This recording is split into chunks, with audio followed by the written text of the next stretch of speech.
Hey everyone, कैसे हैं आप सब। आई होप आप लोग बहुत अच्छे होंगे। तो मेरी ये छोटी सी वीडियो में आप सबका बहुत बहुत स्वागत है। कैसे हैं आप सब। तो मैं बता दूं कि कल था संडे और संडे को मुझे जाना था डॉक्टर के पास। जी हाँ, तो मैं बना रही थी यहाँ पे फटाफट वाली जो सब्जी होती है ना, वो आधा चम्मच तेल डाला था मुश्किल से, और फिर उसके बाद में मैंने आलू टमाटर मटर की सब्जी बनाकर यहाँ पे रेडी करूँगी। बहुत फटाफट बन जाती है, लेकिन एकदम चाट की तरह लगती है, बहुत ज़्यादा टेस्टी लगती है। आप इसको ट्राई कर सकते हैं बिल्कुल। और मैं बता दूं कि मेरे जो हस्बैंड है और मेरी जो बेटी है ना, अभी भी सोए हुए हैं। मैं यहाँ पे सब्जी अकेले बना रही हूँ। अकेले तो वैसे रोज बनाती हूँ, लेकिन क्या है ना, आज जाना था जल्दी और मैं इन लोग को डांट डांट के जगा भी रही थी और मतलब कि सब्जी भी बना रही थी। तो बस यहाँ पे मेरी जो सब्जी है ना, उसमें मैंने पानी डाल दिया है और उसमें धनिया पत्ता डाल दिया है और इसको मैं लगा दूंगी सीटी। 2-3 बार सीटी लगाने के बाद ये सब्जी जो बनती है ना, मैं क्या बताऊँ, बहुत अच्छी लगती है। यहाँ पे मिस्टी जग चुकी है और मिस्टी के पापा भी जग चुके हैं। रोज की तरह ये मेरी खिंचाई कर रहे थे, लेकिन मैंने इनको खिंचाई करने के लिए कैमरा ही ऑन कर दिया, क्योंकि आपको बता दूं कि कैमरा इनके सामने अगर चालू करेंगे ना आप, तो ये बहुत ही ज़्यादा शर्माने लगते हैं। मतलब इनको कैमरा फेस करना अच्छा नहीं लगता है। लेकिन मैं आज इनको मतलब ले ही रही थी कैमरा में कि तुम आ ही जाओ भैया। तो यहाँ पे मैं सोच रही थी कि वो दूध लाने चले गए, मिस्टी फ्रेश होने चली गई, तो चलो लगे हाथ मैं अपना बेड वगैरह ठीक कर लेती हूँ। तो कहीं से भी आती हूँ ना, तो बेड अगर सही नहीं मिलता ना, तो मुझे बहुत किचकिचाहट सी होती है। तो चलिए यहाँ पे बेड मैं ठीक कर ले रही हूँ। ये उलेन बेडशीट है, जो कि ठंड में ना बहुत ही ज़्यादा रिलीफ देती है अपनी बॉडी को। अंदर मतलब नीचे से भी गर्म रहता है, ऊपर से भी गर्म रहता है ना, तो बहुत सोने में आनंद सा लगता है। आपको बता दूं कि इसका कवर नहीं था, तो मैंने दूसरा पिलो कवर लगा के इसको मतलब पूरा किया है। तो बस मैं फटाफट फटाफट वही वाली काम कर रही हूँ। सारा जो सुबह का काम होता है ना, मेरे जी में रहता है, हर चीज़ वाली चीज़ें। और ये बता दूं, ये दोनों ब्लैंकेट है, मैंने इस पर कवर चढ़ा के रखा हुआ। कवर चढ़ाने से क्या होता है ना, कि ब्लैंकेट आपकी गंदा नहीं होता और आपको धोने में परेशानी भी बिल्कुल भी नहीं होगा। तो इसीलिए मैंने कवर दोनों पे डाल दिया है। यहाँ पे मेरा फुल अच्छा से मतलब कि जो भी मेरा बेड का है वो कंप्लीट हो गया। यहाँ पे मैंने छोटा सा कालीन बिछाया हुआ है, ताकि मैं बेड से उतरूँ तो डायरेक्ट ठंडा मेरे पाँव में ना लगे। तो बस यहाँ पे मैं नहा धोआ कर रेडी हो गई थी। मिस्टी नहाई नहीं थी, लेकिन मिस्टी को मैंने भी अपने साथ ही मैं उसको भी रेडी कर रही थी। तो बस यहाँ पे मिस्टी भी रेडी हो रही थी, मैं भी रेडी हो रही थी, और मुझे बहुत जल्दी निकलना था, क्योंकि 9 बजे हमारी ट्रेन आने वाली थी। तो मिस्टी को फटाफट हम खाना खिला रहे थे और साथ में खा भी रहे थे। खाना वाना खाने के बाद हम निकल चुके थे गेट के बाहर। और आप सबको बताया था मैंने पहले ब्लॉग में कि हमारे जो एरिया है ना, वहाँ पे रोड बनने का काम चल रहा है। तो यहाँ पे देख सकते हैं कि आप कितनी मिट्टी बिछी हुई है ना।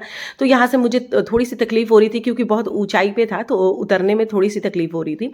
तो यहाँ से हम लोग चल जाते हैं अपने ट्रेन पकड़ने के लिए। यहाँ पे मिस्टी और मिस्टी के पापा, मतलब कि हम लोग यहाँ से हमारे एरिया तक थोड़ी सी पैदल जाने के बाद मुझे क्या, मेरे हस्बैंड को याद आया कि उनके पास कैश नहीं है।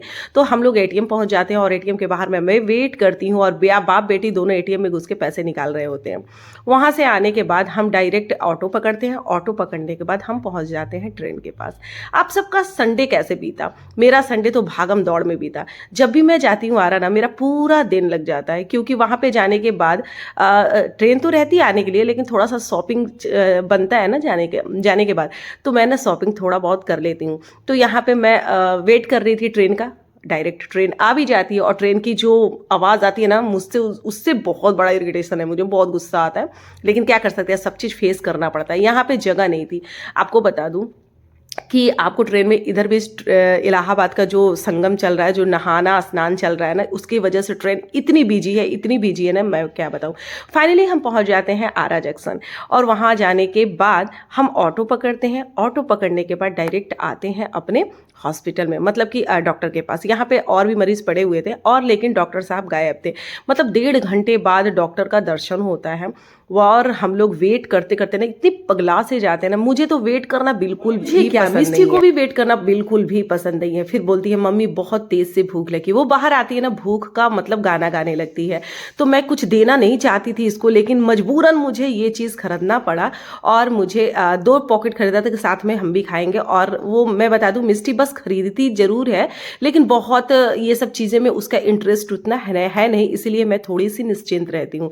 तो थोड़ा बहुत उसने भी खाया, मैंने तो पूरा खाया। और यहाँ पे डॉक्टर से मिलने के बाद हमने थोड़ा बहुत जो फेरी वाले जो शॉपिंग होती है ना, वो मैंने किया, क्योंकि छोटे छोटे सामान जो कलेक्ट करने का मजा आता है ना, कि मैं आप सबको बताऊँ, वो भी मेरा किचन वाला। किचन में मुझे सामान रखना काफ़ी पसंद है। तो हम यहाँ पे आ जाते हैं अपने भूख को शांत करने के लिए। हम लोग आ जाते हैं यहाँ पे डोमिनोज में और यहाँ पे हमने पिज़्ज़ा ऑर्डर किया। आप सोच रहे होंगे ना कि मिष्टी को टाइफाइड है और आप लोग पिज़्ज़ा खिला रहे हैं। तो मैं आप सबको बता दूं, पिज़्ज़ा खाने से पहले हमने मिष्टी को घर का बना हुआ उपमा मैं घर से बना के लेके गई थी और उसको मैंने खिला दिया था। और खिलाने के बाद मैं आप सबको बता दूं, मेरी मिष्टी का अगर पेट भरा होना, वो बाहर का चाहे उसका कितना भी फेवरेट चीज़ क्यों ना, वो नहीं खाती है। क्योंकि अगर उसका पेट खाली है तो वो खा लेगी, लेकिन उसका पेट अगर नहीं खाली है तो वो बिल्कुल भी नहीं खाती है। मैं आप सबको बता दूं, इसीलिए मैं कह रही हूँ ना, टेंशन फ्री रहती हूँ। उसके सामने मैं ये खा रही थी, उसको कोई मलाल नहीं है क्योंकि उसको उतना वो नहीं है। लेकिन एक स्लाइस मैंने उसको दिया था कि लो थोड़ा सा तुम भी खा लो, लेकिन वो क्या है ना, ऊपर का पनीर खा के छोड़ दी। फिर हमने और मेरे हस्बैंड ने बहुत ही लुत्फ उठाकर खाया क्योंकि बहुत टाइम हो गए थे हमें पिज्ज़ा खाए हुए। हमने एटलीस्ट पटना में ही खाया था, नहीं सासारा में भी खाया था, सॉरी। तो बस यहाँ पे हम लोग अपने भूख को शांत किया। अभी भी मेरे पानी आ रहे मुंह में, मेरे मेरे को ना पिज़्ज़ा बहुत पसंद है। फाइनली हमने बहुत शोर सुना था कि लल्लू भाई में जो मॉल है ना छोटा सा, तो उसमें ना सेल चल रही है, वो भी उलेन पे। मैंने सोचा कि चलो लगे हाथ, मैं इसमें गंगा में, बहती गंगा में मैं भी हाथ धो देती हूँ और कुछ सामान ले लेती हूँ।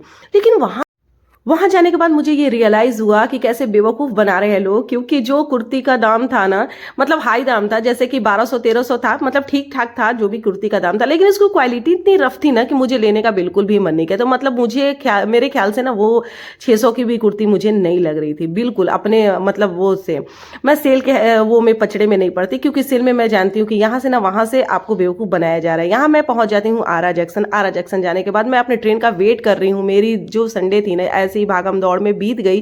थैंक यू सो मच, और एक लाइक तो बनता है। Bye bye.